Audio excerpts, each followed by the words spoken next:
2013 की उस रात जब पूरा केदारनाथ पानी में बह गया था, तब एक चीज थी जो आखिरी तक खड़ी रही और उसे देखने आज भी लाखों लोग हिमालय की इस कठिन पहाड़ियों तक आते हैं। केदारनाथ भारत के सबसे कठिन और सबसे खास तीर्थों में से एक, जहां पहुंचने के लिए सिर्फ इच्छा नहीं, हिम्मत भी चाहिए। गौरीकुंड के बाद शुरू होती है करीब 23 किलोमीटर की चढ़ाई। कोई पैदल जाता है, कोई घोड़ों से, और कुछ लोग बस धीरे धीरे कदम बढ़ाते रहते हैं। रास्ता आसान नहीं है, कभी बारिश तो कभी धुंध तो कभी तेज ठंडी हवा, लेकिन शायद यह कठिनाई इस यात्रा को इतना खास बनाती है।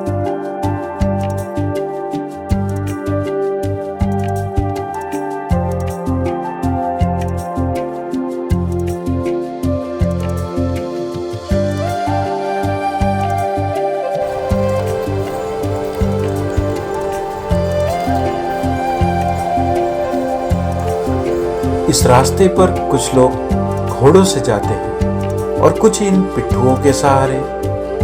कई लोग सालों से यही काम कर रहे हैं, क्योंकि केदारनाथ तक हर चीज इन्हीं रास्तों से पहुंचती है।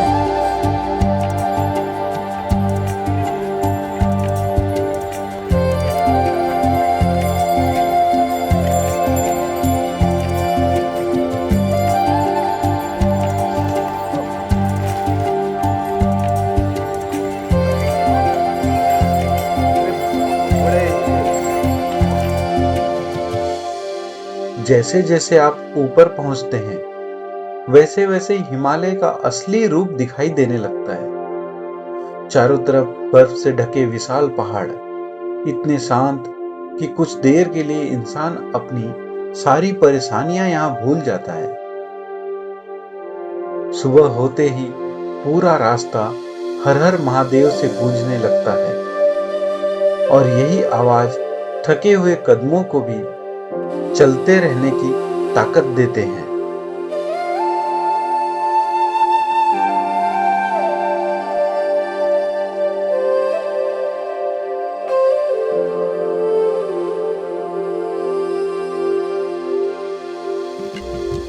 और फिर पहाड़ों और बादलों के बीच पहली बार दिखाई देता है केदारनाथ मंदिर। उस पल पूरी यात्रा की थकान अपने आप गायब होने लगती है।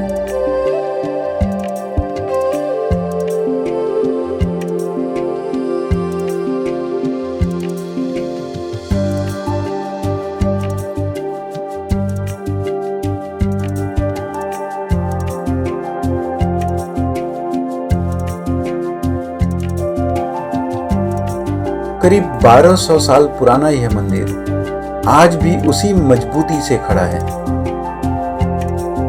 कहते हैं इस मंदिर का निर्माण आदि शंकराचार्य ने करवाया था, लेकिन 2012 में आई भयंकर बाढ़ ने पूरा केदारनाथ क्षेत्र बदल दिया। चारों तरफ सिर्फ पानी, मलबा और तबाही। और तभी मंदिर के पीछे आकर रुकी एक विशाल चट्टान, जिसने पानी की दिशा बदल दी, और शायद उसी ने मंदिर को बचा लिया। आज उस चट्टान को भीमशिला कहा जाता है, और लोग उसके भी दर्शन करने आते हैं।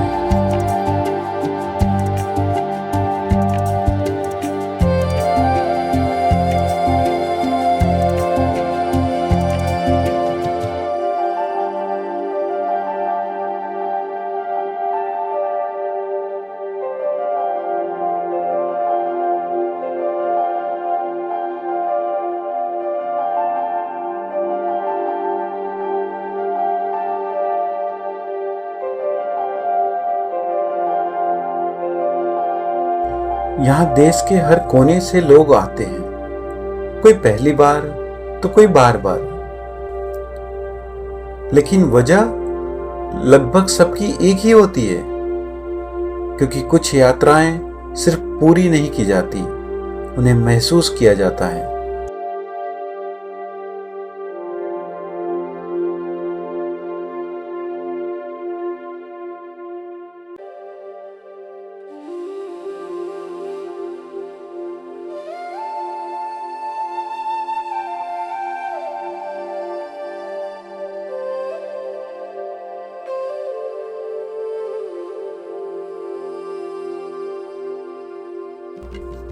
केदारनाथ मंदिर से थोड़ा ऊपर भैरवनाथ मंदिर है। कहा जाता है सर्दियों में जब पूरा केदारनाथ बर्फ से ढक जाता है तब बाबा भैरवनाथ इस धाम की रक्षा करते हैं। जब आप यहां जाएं तो बाबा भैरवनाथ के दर्शन अवश्य करें।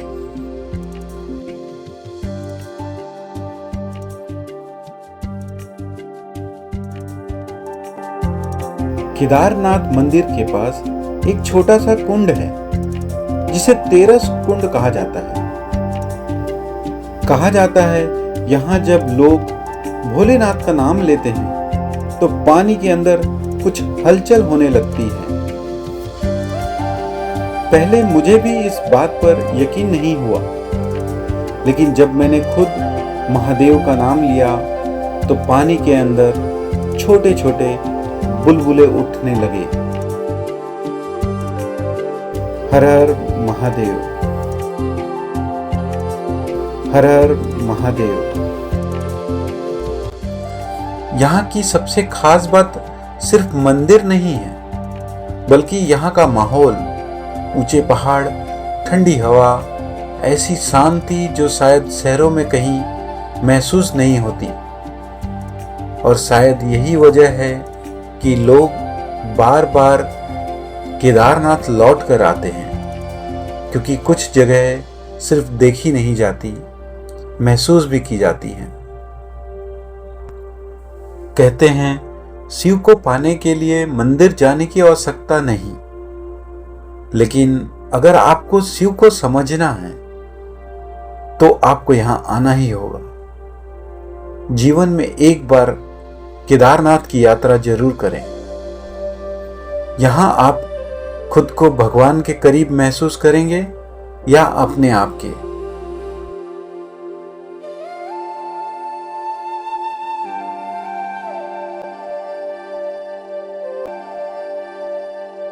संध्या आरती की तैयारियां शुरू हो चुकी हैं और हम भी हजारों भक्तों की उस भीड़ में बाबा की आरती के लिए इंतजार में खड़े हैं।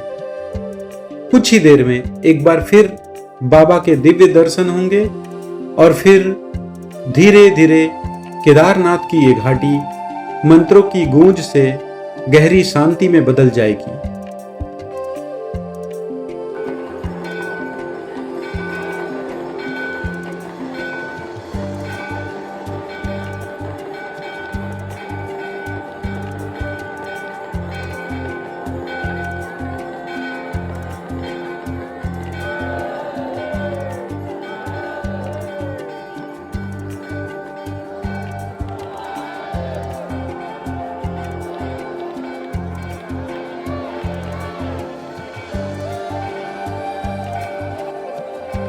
दिन में केदारनाथ हजारों लोगों की आवाजों से भरा रहता है, लेकिन रात होते ही सब कुछ बदल जाता है।